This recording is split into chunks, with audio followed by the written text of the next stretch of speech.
नमस्कार. श्री शिवलीलामृत ग्रंथातील अध्याय 3 मित्रसह राजाची कथा आणि श्री गोकर्ण महाबळेश्वर महात्म्य. श्री गणेशाय नमः. हे शंकरा, तुझा जय जयकार असो. तू मांगल्याचे धाम आहेस. स्वतःच्या भक्तांच्या हृदयाला संतोष देणारा आहेस. सृष्टीरूपी फलधारी वृक्ष आहेस. नाम व अनाम या लक्षणांच्या पलीकडचा आहेस. तू लक्ष्मीचा पती विष्णू यांच्या बहिणीचा अर्थात पार्वतीच्या मनाला आनंद देणारा आहेस. तू षडाननाचा पिता आहेस. मदनाचे दहन करणारा आहेस. तू ब्रह्मानंद आहेस. तुझ्या भाळी त्रिनेत्र आहे. तू संसार भयाचे निरसन करतोस. तू त्रिपुरासराचा अंत केलास.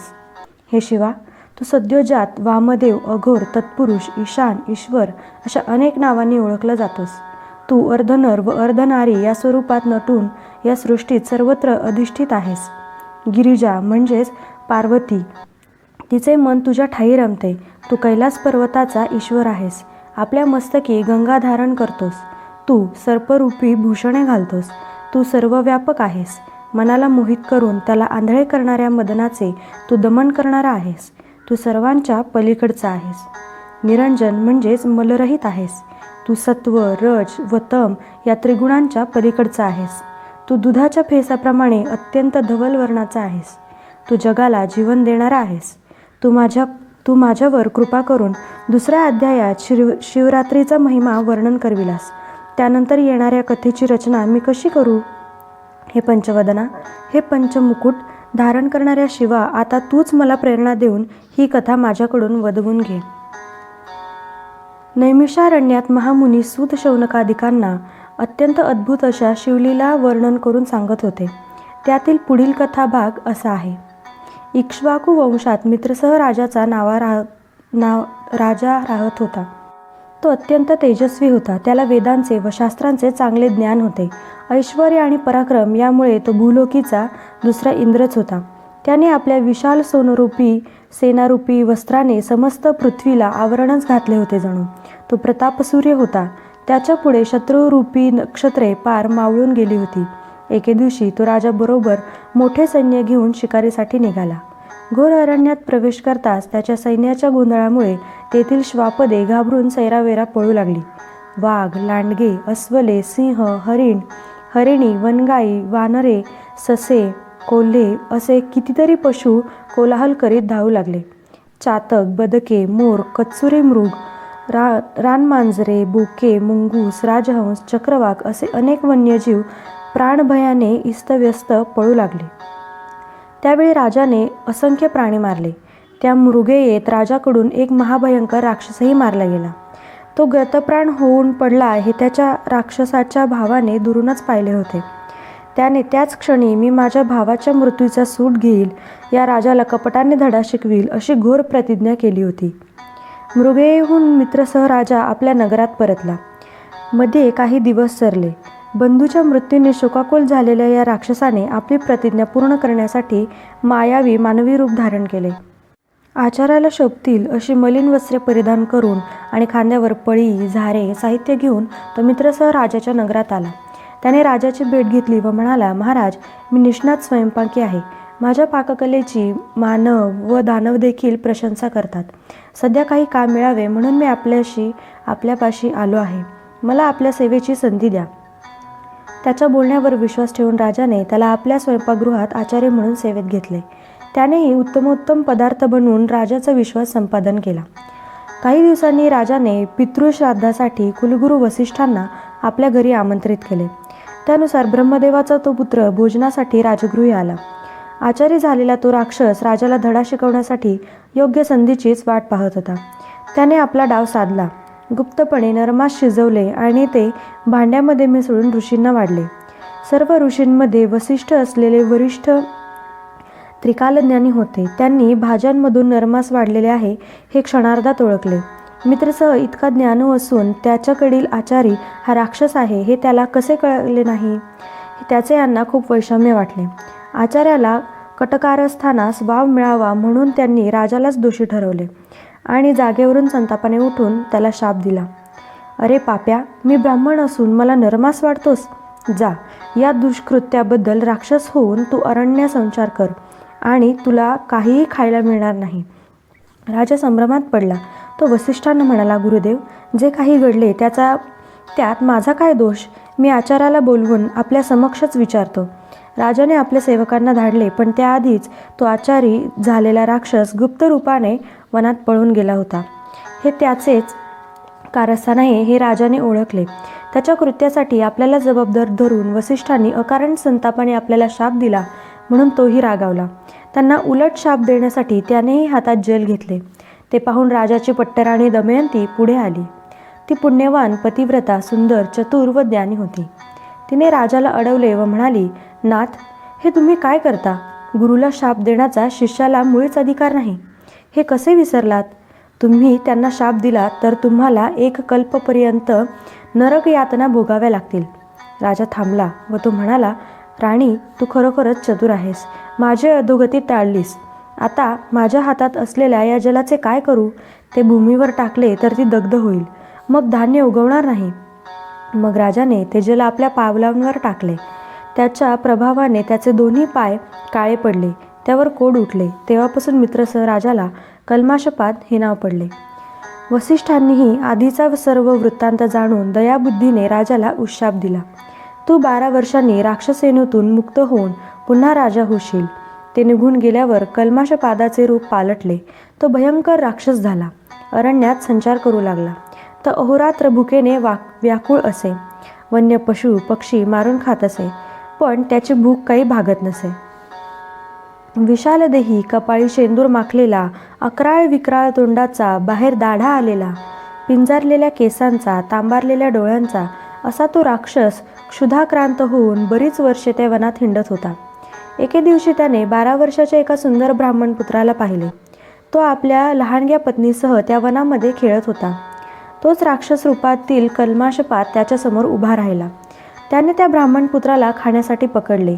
ते पाहून त्याची पत्नी काकुळतीला आली. राक्षसाने आपल्या पतीला जीवनदान द्यावे म्हणून करुण स्वरांनी रडत रडत त्याला आर्त विनवण्या करू लागली. म्हणाली, अरे, तू तर पुण्यकर्मे करणारा मित्रसह राजा आहेस. ऋषी शापाने राक्षस झालेला आहेस. गो ब्राह्मणांचा रक्षण करता अशी तुझी थोर ख्याती आहे. तू माझ्या पतीला मारून ब्रह्महत्येचे पातक माती घेऊ नकोस. त्याला सोड. ती ब्राह्मणी त्याच्यासोबत गडागडा लोळू लागली. त्याचे पाय धरू लागली. पुन्हा पुन्हा पदर पसरून त्याची करुणा भाकू लागली. हे राजेंद्रा, माझ्यावर दया करा. माझ्या पतीला खाऊ नकोस. तू चतुर आहेस, ज्ञानी आहेस. या महापापाने तुला स्वर्ग मिळणार नाही असे परोपरी समजावू लागली, पण त्याला तिची दया आली नाही. ती ब्राह्मणी आक्रोश करीत असताना त्याने तिच्या समोरच तिच्या पतीला ठार केले आणि त्याचे मांस खाऊन हाडे तेथेच टाकली. त्या दुःखाने ती ब्राह्मणी आकांत करू लागली. कपाळ जमिनीवर आपटून तोंडात माती घालू लागली. त्या एकाकी वनात तिचे सांत्वन करायलाही कोणीच नव्हते. शोकाने आणि संतापाने थरथर कापणाऱ्या या पतिव्रतेने राजाला शाप दिला. ती म्हणाली, अरे चांडाळा, तू माझे पतिसुख हिरावून घेतलेस. मला वैधव्याच्या खाईत लोटलेस. या अपराधाबद्दल तुला क्षमा नाही. आज तू राक्षस आहेस. उद्या शापमुक्त होऊन पुन्हा राजा होशील. तेव्हा केवळ दमयंतीच नव्हे तर कोणत्याही स्त्रीशी संग केल्यास तुझा त्याच क्षणी प्राण जाईल. हा शाप ब्रह्मा, विष्णू, महेश्वर यांनाही परत फिरवता येणार नव्हता. ब्राह्मणीच्या मुखातून नियती अटळ वचन बोलून गेली होती. तिने रडत रडत आपल्या पतीच्या अस्थी गोळा केल्या आणि चिता रचून अस्थींसह अग्निप्रवेश केला. वसिष्ठांनी दिलेला शाप भोगत असतानाच आणखी एक शाप त्या राजाच्या माथी बसला होता. तो स्तंभित झाला. काय करावे हेच त्याला सुचेना. मृगये दरम्यान झालेल्या राक्षसाचा वध आपल्याला इतका महागात पडेल आणि अनिवार्य दुःख भोगावे लागेल असे त्याच्या स्वप्नातही आले नसेल. 12 वर्ष पूर्ण होताच राक्षस झालेल्या कल्पाशपादास पुन्हा पूर्वीचे रूप प्राप्त झाले. तो नगरात परतला. त्यानंतर तपानंतर त्याची दमयंतीशी भेट झाली, पण ब्राह्मणीच्या शापाने त्याच्या अंतःकरणात ठसलेली चिंता आणि स्त्री सहवासापासून सारखी परावृत्त करत होती. आपल्या पतीचे काहीतरी बिनसले आहे हे दमयंतीच्या लक्षात आले. मग राजानेही आपले मन मोकळे केले. वनात घडलेल्या ब्रह्महत्येचा सर्व वृत्तांत त्याने तिला सांगितला. ते ऐकून तिच्या अंगावर विरजण पडले, आनंदावर विरजण पडले. तिच्यासाठी ती फार मोठी दुःखी घटना होती. ती कपाळ बडवीत रडू लागली. म्हणाली, हे देवा, कोणते पूर्वकर्म आडवे आले म्हणून पती सौख्याला मुकले. आपला निर्वंश झाला. तिच्या दुःखाला पारावर उरला नाही.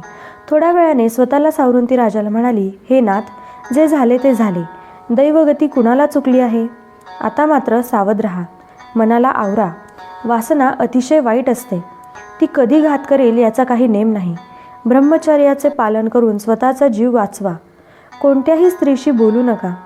हे निखाऱ्यांच्या शय्येवर निजण्यासारखे आहे. मोठे अग्निदिव्य आहे. ते तुम्हाला करावेच लागेल. दिवसामागून दिवस जात होते. प्रिय पत्नीचा सहवास लाभूनही राजा स्त्रीसुखापासून वंचित झाला होता. त्याच्या संसाराला काही अर्थच उरला नव्हता. तो अहोरात्र तळमळत होता. केल्या कृत्याचा पश्चाताप वाटून स्वतःला दोष देत होता. मुक्त संचारी वाघाला सापळ्यात पकडावे, नागाचे दात पाडून गारुड्याने त्याला दीन करून टाकावे, मदोन्मत्त बैलाला वेसण घालून वा मोठ्या हत्तीला धरून अंकुशाच्या माराने आवरावे, तशी शापामुळे त्या बलाढ्य राजाची हीनदीन अवस्था झाली होती. वंशवृद्धीचाही प्रश्न होताच. त्याने धर्मशास्त्र पाहिले. अशा संकटकाळी गुरुकडून नियोग पद्धतीने आपल्या पत्नीच्याच गर्भातून पुत्र उत्पत्ती करता येते, अपवाद म्हणून धर्मशास्त्राने ही सवलत दिलेली आहे, हे कळताच त्याला हायसे वाटले. त्याने वसिष्ठांची भेट घेतली. त्यांना आपली व्यथा सांगून दमयंतीस भोगदान देण्याची विनंती केली. त्यामुळे त्यांच्यापासून दमयंतीस एक दिव्य पुत्र झाला. वंशवृद्धीची चिंता मिटली असली तरी मूळ समस्या तशीच होती. राजा मनोमन उबगला. त्याच्या मनात गृहस्थ्यागाचे विचार येऊ लागले. सर्व प्रकारच्या राजविलासांचा त्याग करून तो अरण्यात निघून गेला. त्याच्या मनात कामवासना उठत असे. त्यावेळी तो विवेकरूपी अंकुशाने त्या कामनारूपी हत्तीला प्रयत्नपूर्वक आवरायचा. स्वतःला समजवायचा, म्हणायचा, ज्या योगे आपल्याला मृत्यू येऊन आपली पत्नी विधवा होईल ते कृत्य आपण कधीच करायचे नाही. आपली कर्मगती गहन आहे. नशिबात जे भयंकर भोग लिहिलेले आहेत ते भोगल्याशिवाय सुटका नाही. देवाला दोष देण्यात काय अर्थ आहे? असा तो राजा अत्यंत उदास होऊन रानावनात हिंडत असताना एक भयंकर पिशाच आपल्या पाठीशी सतत उभे आहे हे त्याच्या लक्षात आले. त्याच्याकडून पूर्वी ब्राह्मण दाम्पत्य मारले गेले होते. ती ब्रह्महत्याच पिशाच रूपाने त्याच्या मागे लागली होती. तो कोठेही गेला, जागा असला, झोपलेला असला तरी ते पिशाच त्याचा पिच्छा सोडत नव्हते. आपल्या भयंकर दाढांचा कराकरा आवाज करीत त्याला भेडसवायचे. त्या ब्रह्महत्यारूपी पिशाच्यापासून सुटका व्हावी म्हणून त्या राजाने अनेक व्रत केली, खूप दानधर्म केले, पण उपयोग झाला नाही. अशा प्रकारे वनात हिंडता हिंडता एके दिवशी तो कल्माशपाद राजा मिथिला नगरीजवळ आला. तिच्या परिसरात अनेक प्रकारचे वृक्ष होते. फळांनी बहरलेली फळझाडे होती. फुलांनी डवललेली फुलझाडे होती. वनश्रीचे ते वैभव पाहून राजाला आल्हाद वाटला. त्याचा थकवा कुठल्या कुठे गेला. त्याला खूप बरे वाटले. पण तेथेही ती ब्रह्महत्या त्याच्या मागे उभीच होती. तिचे अस्तित्व त्याच्या मनात पोखरून टाकत होते. तेवढ्यात त्या ठिकाणी महान तपस्वी गौतम ऋषींचे शिष्यासह आगमन झाले. त्यांच्या येण्याने राजाचा भाग्योदय झाला जणू. गरिबीला गुप्त द्रव्य ठेवा सापडावा, भुकेने व्याकुळ झालेल्या मनुष्यास दुधाचा समुद्र दिसावा, मरणोन्मुख माणसाला अमृत मिळावे किंवा चिंताग्रस्तास चिंतामणी सापडावा, तसे झाले होते. गौतमांना पाहून राजाला आपल्या सर्व चिंतांचा विसर पडला. त्याने पुढे जाऊन त्यांना लोटांगण घातले. विनम्रतेने हात जोडले. त्याचे हृदय भरून आले होते. तो प्रेमपूर्वक त्यांची स्तुती करू लागला. म्हणाला, हे मुनीश्वरा, आज तुमची भेट झाली आणि मी धन्य झालो. संतांचे सहज दर्शन झाले तरी सर्व पापांची निष्कृती होते. त्यांचीच कृपादृष्टी पडली तर एखादा गरीबही इंद्रासमान ऐश्वर्य भोगतो. अधिक काय सांगू? आपल्यासारख्या महात्म्यांचा माझ्यावर दयालोभ राहो हीच विनंती आहे. कल्माशपादाला भेटून गौतमांनाही आनंद झाला. त्यांनी त्यांचे क्षेमकुशल विचारले व म्हणाले, राजा, तुझे राज्य कसे चालले आहे? तुझी प्रजा सुखात तर आहे ना? तुझे प्रधान व मंत्री आपापली कर्तव्ये नीट पार पाडताहेत ना? ब्राह्मण, क्षत्रिय, वैश्य, शूद्र असे चारी वर्णाचे लोक स्वधर्माने वागत तर आहेत ना? तुझी पत्नी, मुलगा, सेवक व पशु हे सर्व सुखरूप आहेत ना? राजा म्हणाला, मुनिराज, आपल्या कृपेने सर्व कुशल मंगल आहे. आपण फार दुरून आलेल्या दिसता. तुमची आनंदमय मूर्ती पाहिली आणि मनाला एक नवीन उभारी मिळाली. तुमच्या दर्शनाने माझे ब्रह्महत्येचे पातक दूर होईल असा मला विश्वास वाटतो. ते ऐकून गौतम ऋषींना मोठे नवल वाटले. त्यांनी राजाचे सांत्वन केले. तेव्हा राजाने आपले दुस्तर पूर्वकर्म त्यांना कथन केले. गौतम म्हणाले, हे राजा, मी गोकर्ण क्षेत्रातून येथे आलो आहे. ते शिवस्थान अत्यंत पवित्र असून त्याचे अपार महात्म्य कोणालाही वर्णन करता येत नाही. हे क्षेत्र म्हणजे पृथ्वीवरील दुसरे कैलासच. तेथे भगवान शंकर ओंकार स्वरूपाने भवानीसह विराजमान आहेत. त्या मात्रा रूप पीठाची नित्य सेवा देव, दानव व किन्नर भक्तिभावाने करतात. तेथील शिवदर्शन ब्रह्मादिकांनाही दुर्लभ आहे. श्री विष्णू लक्ष्मीसह तेथे तपश्चर्या करतो. भक्त वत्सल असा तो सांब सदाशिव पार्वतीसह तेथे उभा आहे. त्याच्याबद्दल अधिक काय सांगावे? तो मूर्तिमंत कैवल्य आहे. कोटी सूर्यांच्या एकत्रित प्रभेसारखा महातेजस्वी आहे. तेथील शोभा काय वर्णावी? इंद्र व ब्रह्मदेवाचे सनकादिक पुत्र अहोरात्र तेथेच वास करतात. देव, वृक्ष आणि पाषाण यांची रूपे घेऊन तेथे राहतात. परमज्ञानी व्यास महर्षी तेथे अनुष्ठान करतात. वसिष्ठ, भृगू व परशुराम यांनाही तेथेच राहायला आवडते. तेथे शिवदर्शनासाठी नेहमीच गर्दी असते. नारद व तुंबर तेथे शिवलीलांचे गायन करतात. तेथे उभे असलेले देवांचे समुदाय शिव शिव, हर हर, शिवहर शंकर असे प्रकारे अत्यंत आनंदाने शिवनामांचा अखंड गजर करतात. ऋषी वेदघोष करतात. अष्टनायिका नृत्य करतात.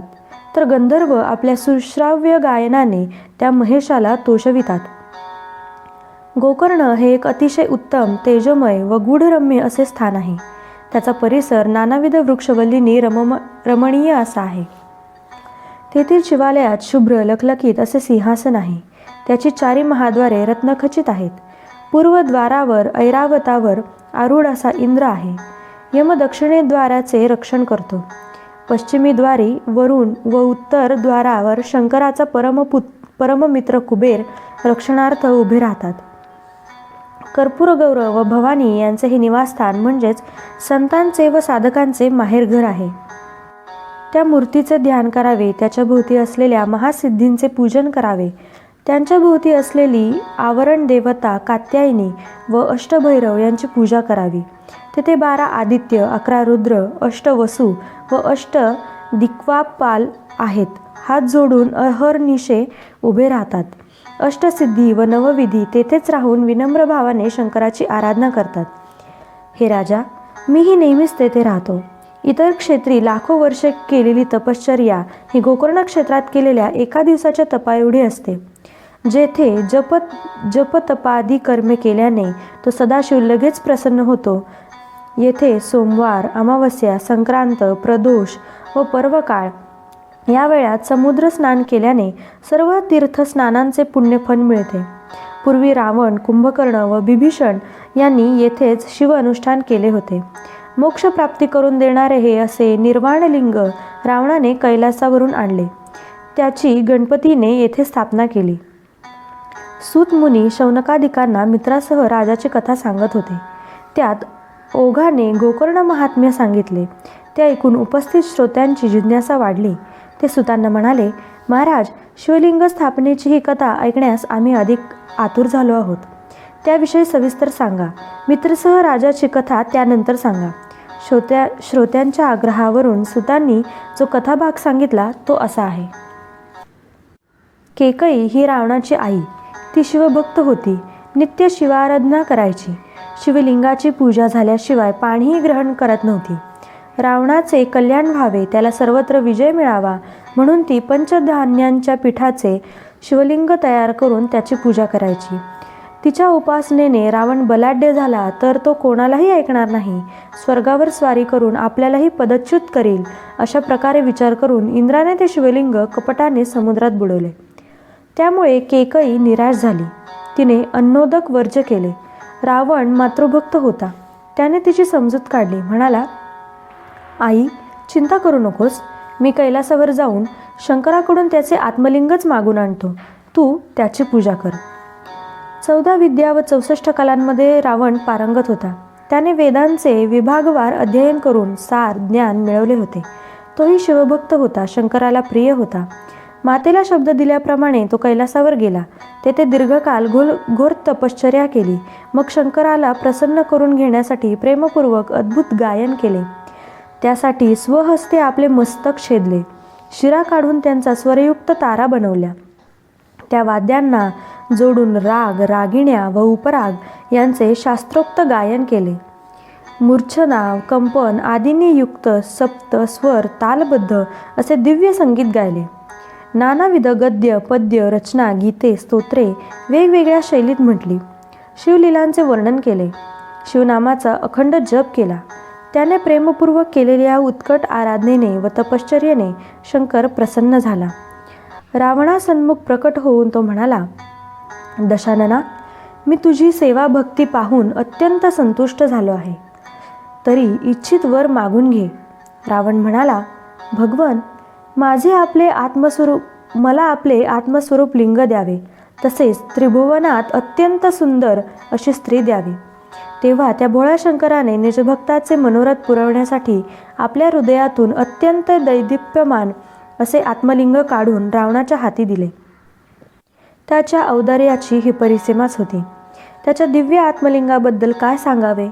ते लिंग म्हणजे ब्रह्मानंद रूपी रसाचे ओतीव साकार रूप, ब्रह्मादिकांनाही अतर्क्य व अप्राप्य, मुनिजनांचे ध्येय, सनकदिकांचे पूर्वदैवत. वेद, शास्त्रे व पुराणे यांचे महात्म्य आवडीने सांगतात. ते लिंग म्हणजे त्रिगुणातील परब्रह्म, अज, अजित, अनाम, सत, चित, आनंदाचे निधान, योग्यांचे विश्रांती स्थान, परमशांतीरूप निर्वाणधाम, साक्षात मोक्ष. ज्याने इच्छा मात्रे चित्रविचित्र अशी अनंत ब्रह्मांडे रचली, ज्याच्याविषयी बोलताना वेद, शास्त्रे वादविवाद करून मौनावली, त्याचे हे निजरूप, सहरूप, सहस्रावधी बालरवींप्रमाणे अत्यंत तेजस्वी प्रभा असलेले असे ते पुरातन दिव्यलिंग रावणाने आदरपूर्वक आपल्या हाती घेतले. त्यानंतर शिवापुढे नतमस्तक होऊन तो म्हणाला, हे त्रिलोचना, तू त्रिदोषांचे शमन करणारा आहेस, सर्वोत्तम आहेस, सत, चित, आनंद स्वरूप आहेस, नाम आणि नामरहित या पलीकडचा आहेस. तू माझी पहिली इच्छा पुरवलीस. आता मला त्रिभुवनात अत्यंत सुंदर, लावण्य सागरातील अनुपम रत्न व अपर्णेचीच दुसरी प्रतिमा असलेली अशी स्त्री दे. त्यावर शंकर म्हणाला, वत्सा, अपर्णेसारखी दुसरी सुंदर स्त्री निर्माण करणे ब्रह्मदेवालाही शक्य नाही, म्हणून तू हिलाच घेऊन जा. रावणाला तेच हवे होते. अपर्णा मिळाल्याने त्याला खूप आनंद झाला. त्याने पार्वतीला आपल्या खांद्यावर घेतले आणि एका हाती शंकराचे दिव्य आत्मलिंग घेऊन दक्षिणेकडे निघाला. शंभू महादेवाची लीला अतर्क्य आहे हे पार्वतीला चांगलेच ठाऊक होते. त्याने तिला रावणासमवेत पाठवले असले तरी तो लिंगरूपाने त्याच्यासोबतच होता. या घटनेतून पुढे काहीतरी चांगलेच घडणार आहे याची जाणीव असल्यामुळे ती रावणाबरोबर निघाली होती. ते दृश्य पाहून देवांमध्ये मोठी खळबळ माजली. हे काय झाले या विचाराने गजानन, कार्तिकेय, वीरभद्र, नंदी, शिवपरिवारातील सर्वच अक्षरशः तळमळू लागले. ते अगतिक होऊन शंकराला म्हणाले, हे सदाशिवा, हे कसले औदार्य, निजभक्ताला भवानीच देऊन टाकलीस. त्यांची चिंतामग्न अवस्था पाहून शंकर हसून म्हणाले, अरे, काळजी कसली करता, तो वैकुंठनाथ भवानीचा भाऊ आहे. तिचा कैवार घेऊन तो आत्ताच धावत येईल पहा. त्यावर गजानन, षडानन काय बोलणार. ते बिचारे गप्पच राहिले. इकडे रावणाबरोबर जाताना भवानी मनोमन विष्णूचा धावा करत होती. हे विष्णू, हे कमलजतात, लवकर धाव. हे लक्ष्मीपते, हे कमलनयना, हे देव, हे वेदशास्त्रांना वंदनीय असणाऱ्या नारायणा, हे सुहास्यवदना, हे नीलमेघा समान कांती असणाऱ्या वैकुंठनाथा, सत्वर धावत ये, मला सोडव. तू मधु, कैटभ, नरकासूर, मुरा आदी दैत्यांचा वध केलास. भक्तांच्या रक्षणासाठी 10 अवतार घेतलेस. हे पितांबर धारित जनार्दना, तू जगद्गुरू आहेस. मदनाचा अंत करणाऱ्या माझ्या पतीला अर्थात शंकराच्या मनाला आनंद देणारा आहेस. हे प्रद्युत्तमान श्रीधरा, तू दुष्ट असुरांचा नाश करणारा आहेस. अत्यंत उदार आहेस. माझी अर्थता जाणून अविलंब धावत ये. आता तूच सहकार्य करता आहेस. पार्वतीची हाक ऐकून विष्णू वेगाने धावला. ब्राह्मणाचे रूप घेऊन रावणाच्या मार्गात उभा राहिला आणि म्हणाला, दशानना, तू धन्य आहेस. तू ही ललना कुठे माळली आहेस. रावण म्हणाला, विप्रपर्य ही साक्षात पार्वती आहे. स्वतः शंकराने मला दिली आहे. ब्राह्मण म्हणाला, काय पार्वती? तुझी फसगत तर झाली नाही ना? ती तर अप्रतिम लावण्यवती आहे आणि ही किती कुरूप आहेस, पाहिलीस का? रावण संभ्रमात पडला. त्याने पार्वतीकडे पाहिले. तिचे स्वरूप पाहून त्याला मोठा धक्काच बसला. आपण अद्वितीय सौंदर्यवती अपर्णेला नेत असून ही कोण आली, जिला दातही नाहीत, गाल बसलेल्या, भुवयांच्या आठ्या पडलेल्या, अत्यंत अमंगळ अशा म्हातारीचा भारा वाहत आहोत? हे लक्षात येताच त्याने तिला पटकन खाली उतरवले आणि तो तरातरा चालत शंकराकडे निघाला. त्याची फसगत पाहून ब्राह्मणाला हसू आवरेना. त्याने अपर्णेची त्याच विचित्र रूपात शक्तिपीठ भद्रकाली म्हणून स्थापना केली आणि तो वैकुंठात परतला. रावण शंकराकडे गेला आणि म्हणाला, देवा, मी तुझ्याकडे मागितले काय आणि तू मला दिलेस काय? माझी अशी फसवणूक का केलीस? अपर्णा देतो असे सांगून अमंगळ वृद्धा दिलीस. तुला काय म्हणावे? ते ऐकून शंकरास हसू आले. तो म्हणाला, वाटलेच होते. अरे, अपर्णा मोठी मायावी आहे. भल्या भल्यांना जिच्या कर्तृत्वाचा थांग लागत नाही, ती तुला कशी सांभाळता येईल? ती अनंत ब्रह्मांडाचे साम्राज्य उभे करून दाखवेल आणि क्षणार्धात नाहीसे करेल. आता मी काय सांगतो ते ऐक. अपर्णेसारखी सुंदर स्त्री एक विष्णूच निर्माण करू शकतो. त्याने आपल्या अंगावरील मळापासून स्वहस्ते तशी त्रिभुवन सुंदरी स्त्री निर्माण केली आहे. तिने मयासुराची कन्या म्हणून जन्म घेतला आहे. तिचे नाव मंदोदरी. तिच्यासारखी लावण्यवती पृथ्वीतलावर शोधूनही सापडणार नाही. तिच्या अंग सुवासाने सर्पही मुग्ध होतात, तिच्याकडे धावत येतात. ती अत्यंत सुलक्षणी आहे. ती तुझी पट्टराणी होईल. ती पतिव्रता असेल. मयासूर तिचे विधिवत कन्यादान करेल. त्यावेळी तुला 7 कोटी मंत्रांचे गूढ सामर्थ्य असलेली एक महासंहारक शक्ती आंदण म्हणून देईल. ती शक्तीचा प्रयोग तू महाबलाढ्य शत्रूवर कर. तुला यश मिळेल. ते ऐकून रावणाचे समाधान झाले. शिवलिंग घेऊन तो मार्गक्रमण करू लागला. इकडे देवांनी गणपतीची भेट घेतली व त्याची स्तुती करून म्हणाले, बा एकदंता, तू सर्व अरिष्टांचे निर्मूलन करणारा आहेस. तुझ्या पित्याचे आत्मस्वरूप दिव्यलिंग एका असुराच्या हाती लागणे हे आम्हा सर्वांच्या दृष्टीने घोर चिंतेचा विषय आहे. हे तू जाणतोस. ते लिंग तू सोडवून आण. त्याची अक्षय स्थापना कर. देवाची विनंती मान्य करून गणपतीने त्वरित कामगिरीवर निघाला. तो गुराख्याचे रूप घेऊन रावणाच्या मार्गात गायी राखू लागला. त्याचवेळी ईश्वरी मायेने रावणाला लघुशंकेला जाण्याची निकड उत्पन्न झाली. मूत्र तुंबल्यामुळे त्याच्या पोटातील तडस लागली होती. तो एक एक पाऊल मोठ्या कष्टाने पुढे टाकत होता. स्वतःचे आत्मलिंग देताना शंकराने त्याला हे सांगून पाठवले होते की हे लिंग तू जमिनीवर ठेवलेस तर ते तेथे स्थापित होईल. रावणाला काय करावे हेच सुचेना. लिंग खाली ठेवावे तर तेही अनुचित. त्याने आजूबाजूला कोणी दिसते का ते पाहिले. जवळच सिद्धिबुद्धीचा दाता गजानन विप्रवेशाने गुरे राखत होता. त्याला पाहून रावणाला हायसे वाटले. त्याने हाका मारून त्या गुराखी मुलाला जवळ बोलवले आणि म्हणाला, अरे, मला लघुशंकेला जायचे आहे.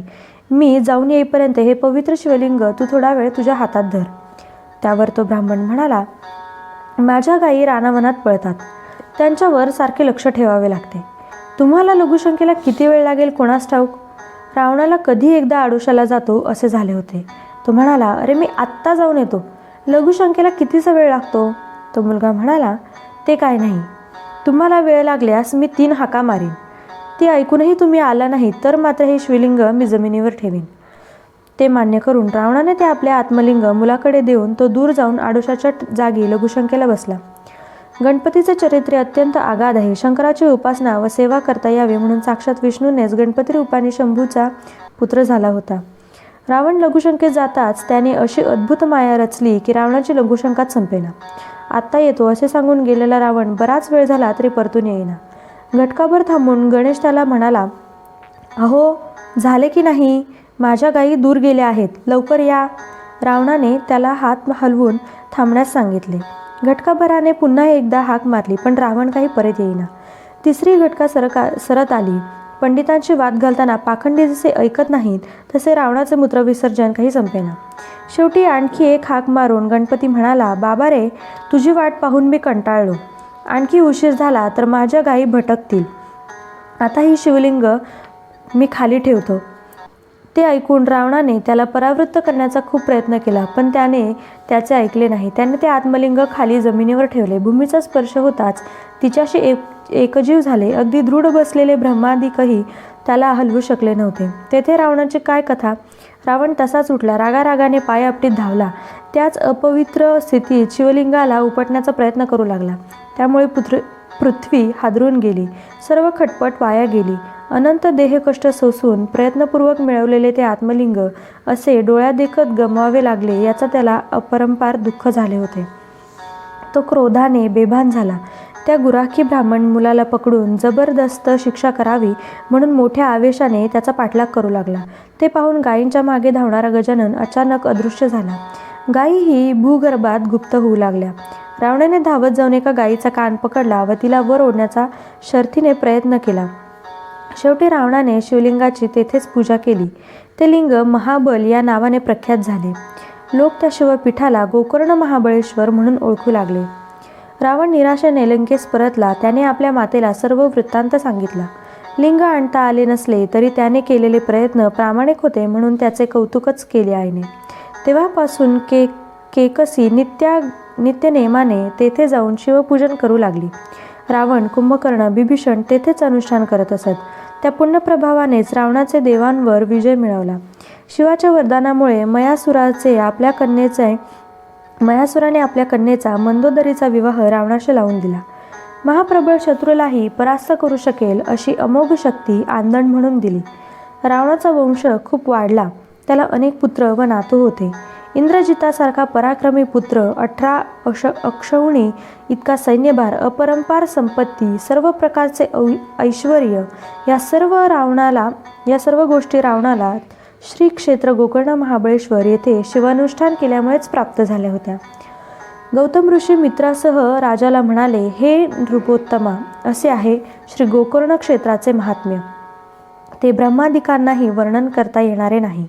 येथे शिवाचे आदिलिंग गणेशाचे हस्ते स्थापन झाले असल्याने देव आणि ऋषी त्याची भक्तिभावाने पूजा करतात. आम्ही तेथूनच आलो आहोत. मिथिलेच्या राजाने यज्ञयागांचे आयोजन केलेले आहे.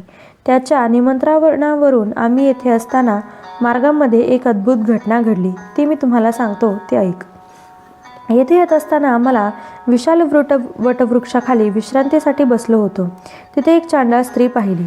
तिचे स्वरूप इतके अमंगळ होते की कोणालाही शिसारी यावी. जन्मापासून आंधळी, त्यात बहिरेपण, सर्वांगाला कुष्ठरोग झालेला, शरीरावर ठिकठिकाणी जखमा होऊन किडे पडलेले, त्यामुळे येणारी असह्य दुर्गंधी, हातापायांची बोटे गळून गेलेली, दातही नाहीत, कान नाक जळून गेलेले, कातडी जळून गेलेली, तहान भुकेने व्याकुळ झालेली, वस्त्रही नशिती चांडाळीन आपली पूर्वीची महापातके भोगीत धुळत पडली होती.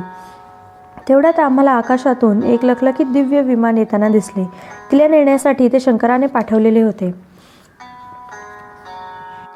ते पाहून आम्हाला नवल वाटले. मी त्यांना विचारले, हे काय आहे? दिव्य विमान घेऊन तुम्ही कोणाचा उद्धार करण्यासाठी आला आहात? शिवदूत म्हणाले, आम्ही आमचे स्वामी शंकर यांच्या आज्ञेने या चांडाळणीला शिवलोकी नेण्यासाठी आलो आहोत. ते ऐकून मला आश्चर्याचा धक्काच बसला. मी पुन्हा पुन्हा विचारले, ही चांडाळ स्त्री आपल्या पूर्वजन्मकृत पापांचे भयंकर फळ भोगत आहे. आपलीही पाहिली नाही हिची दुर्दशा? मग का बरं? हिने कोणते असे पुण्यकर्म केले ते मला सांगा.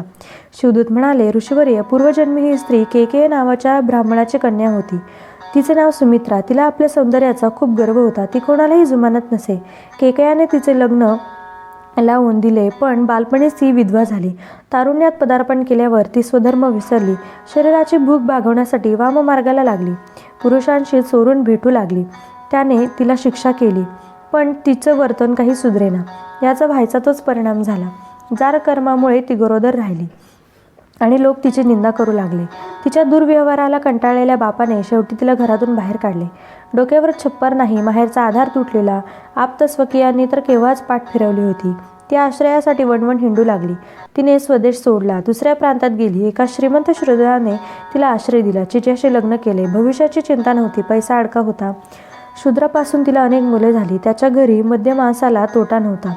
मग तीही मांसभक्षण करू लागली. मद्याच्या धुंदीत मदमस्त राहू लागली. एके दिवशी तिचा पती आपल्या सर्व नोकरांबरोबर घेऊन शेतात गेला होता. त्यावेळी तिला भूक लागली म्हणून ती मद्याच्या धुंदीतच उठली. डोळे उघडत नव्हते, तोल सावरत नव्हता. तरीही तिने सुरा घेतला आणि बोकड समजून चुकून एका वासराला मारले. आईच्या गाईची आर्त हाक हंबरणे तिला ओळखता आले नाही. तिने त्याची मान कापली आणि त्याला घरात नेले. थोड्या वेळाने तिची नशा उतरली. आपण बोकडाऐवजी एक वासरू मारलेले पाहून ती एकदम उद्धारली. शिव शिव शिव शिव, हे काय नकळत घडले माझ्या हातून. गोवत्स मारलेला तिला वाईट वाटले, पण भुकेचे काय, ती स्वस्थ बसू देईना. तिने अर्धे वासरू मारून शिजवले. त्यातले थोडेसे मांस खाल्ले व वासराचे कलेवर बाहेर टाकून दिले. आरडाओरड करून काल रात्री आमच्या घरचे वासरू वाघाने खाल्ले असा बोभाटा केला. कालांतराने सुमित्रा मरण पावली. तिने आयुष्यभर केलेली कुकर्मे, गोवत्से वध, गोमांस भक्षण, महापापे त्याच्या यदुज्ञानाने तिला निर्दयपणे मारीत यमलोकी नेले. तिला कुंभीपाक नावाच्या भयंकर नरकात टाकले. तेथील तलवारीसारखे टोकदार गवत उगवलेल्या रानात फिरवले. तरीही तिने गाय मारल्यानंतर शिवशिव असे नाम उच्चारल्यामुळे तिला पुन्हा एकदा मनुष्य योनीत जन्म मिळाला. पण ती मनुष्य योनीत जन्मूनही जन्मापासून आंधळी होती. ती मलमूत्रात लोळायची, लोकांनी टाकलेले, कुत्र्यांनी उष्टावलेले अन्न खायची, हातात काठी घेऊन गावोगावी भीक मागत हिंडू लागली. कुष्ठरोग झालेला होता. उपासमारी ही भयंकर होती. एके दिवशी शिवरात्रीच्या पर्वकाळी शिवदर्शन घेण्यासाठी असंख्य यात्रेकरू श्री क्षेत्र गोकर्णात जात होते. वाद्य वाजवित होते. शिवभक्त नामाचा गजर चाललेला होता. त्यावेळी ती तिथे गेली आणि म्हणाली, मी पापिणी आहे, माझ्यावर दया करा, मला भूक लागली आहे, काहीतरी खायला द्या. तिच्या हाका ऐकून लोकांना तिची दया आली, पण कुष्ठरोग आणि दुर्गंधी असल्यामुळे तिच्यापाशी कोणीच फिरकले नाही. तेव्हा एका सद्मनुष्याने तिच्या हातात बेलपत्र दिले. अशा काळी तिने ते भिरकावून शिवलिंगावर टाकले. पण अशा पर्वकाळी शिवरात्रीच्या दिवशी तिला यात्रा, उपोषण आणि बिल्वपत्राचे दान, शिवभक्तांचा सहवास, जागरण घडले. लोक शिवनाम घेत असताना ही सुद्धा त्यांच्यासारखेच नामस्मरण करत होती. ती आता वडाखाली येऊन पडली आहे. या नकळत घडलेल्या पुण्यकर्मामुळेच तिची पूर्वजन्माची सर्व पापे नष्ट झाली आहेत, म्हणून आम्ही तिला नेण्यासाठी आलो आहोत, असे शिवदूत म्हणाले. गौतम ऋषी मित्रसह राजाला त्या चांडाळणीची स्त्रीची वृत्तांत सांगत होते. ते पुन्हा म्हणाले, राजन, शिवगणांनी आम्हाला तिचा पूर्व वृत्तांत सांगितला. तेवढ्यात आमच्या देखतच तिने रोगाने जर्जर झालेल्या त्या शरीरदेहाचा त्याग केला. गोकर्ण क्षेत्रात मरण आले हेही तिचे सद्भाग्यच. पूर्वदेहातून बाहेर येताच तिला दिव्य शरीर प्राप्त झाले. शिवगणांनी तिला सन्मानाने शिवलोकी नेले. तिचे जीवन कल्याण झाले. म्हणून माझे तुला असे सांगणे आहे की तू आदरपूर्वक गोकर्णात जा. तेथे शिवरात्रीस पार्वतीसह महाबळेश्वराची बिल्वपत्रांनी पूजा कर. तेथे तुझ्या चिंतेचे निवारण होईल हे नक्की. ऋषी श्रेष्ठ गौतमांनी मार्गदर्शन केले होते. राजाला खूप बरे वाटले. त्याने त्यांना नमस्कार केला. गौतम ऋषी जनकाच्या यज्ञासाठी मिथिला नगरीस गेले आणि मित्रसह राजा गोकर्ण क्षेत्राकडे निघाला. गोकर्ण क्षेत्रात प्रवेशल्यावर राजाला खूप धन्य वाटले. तेथील पावित्र्य पाहून तेथे श्रीकृपेने आपला उद्धार नक्की होणार याची त्याला खात्री झाली. त्याने शिवरात्रीस उपोषण केले. महाबळेश्वराचे दर्शन घेऊन त्याची भक्तिभावाने यथासांग पूजा केली. या सेवेने तो उमानाथ अत्यंत प्रसन्न झाला. त्याच्या प्रसादाने राजाच्या मागे लागलेले ब्राह्मण दाम्पत्याच्या हत्येचे पातक नाहीसे झाले. तो निर्दोष झाला. त्याचे मन प्रपंचाला उबगले. आपल्याला शिवचरणी आश्रय मिळावा ही इच्छा त्याची दृढ झाली. त्याचे मनोगत जाणून भगवान शंकरांनी त्याला नेण्यासाठी दिव्य विमान पाठवले. त्यात परमतेजस्वी आणि विजांच्या एकत्रित दीप्तीसमान दिव्य विग्रहकांती असलेले शिवगण बसले होते. त्यांनी राजाला सन्मानाने विमानात बसवले. तेव्हा राजालाही त्या शिवगणांसारखाच नवा स्वर्गीय देह प्राप्त झाला. अशा प्रकारे मित्रसह राजाला शिवरूप प्राप्त झाले. इंद्रचंद्रादिकांची स्थाने ओलांडून शिवगणांनी त्याला शिवलोकी नेले. श्रोतेहो, असा हा शिवरात्रीचा महिमा, असा हा गोकर्ण महाबळेश्वर क्षेत्राचा महिमा. धन्य धन्य ते शिवमंदिर. तेथे शिवांचे आत्मलिंग दीनपतितांच्या उद्धारासाठी सदैव अधिष्ठित आहे. त्याच्या पूजनाने राजाला स्वरूपता मुक्ती मिळाली. श्रीधर कवी म्हणतो, ज्यांनी हा इतिहास सांगितला ते गौतम ऋषी खरोखरच धन्य आहेत. तुम्ही सर्व सज्जनांनी ते आदरपूर्वक ऐकला म्हणून तुम्हीही धन्य आहात. हंस जसे मानसरोवराला वेढून बसलेले असतात, साधक जसे इष्टदेवतेच्या सभोवताली बसलेले असतात, तसे तुम्ही श्रोते शोभत आहात. तुम्ही अनावध रूपी दिव्यलंकार देऊन या श्रीधराचा गौरव केलात. हे ब्रह्मानंद स्वरूपा आदिपुरुषा, हे भीमा नदीच्या तीरी वास करणाऱ्या पांडुरंगा, हे श्रीधर कवीला वरदान देणाऱ्या कैलासनाथा, या पुढील सुरस कथाभाग तू माझ्याकडून वधवून घे. स्कंद पुराणातील ब्रह्मोत्तर खंडात असलेला शिवलीलामृत हा एक महाग्रंथ आहे. त्याचा 3रा अध्याय अतिशय गोड आहे. सज्जनांनी त्याचे अखंड श्रवण करावे ही प्रार्थना. अध्याय 3 समाप्त. श्री सांब सदाशिवार्पणमस्तु.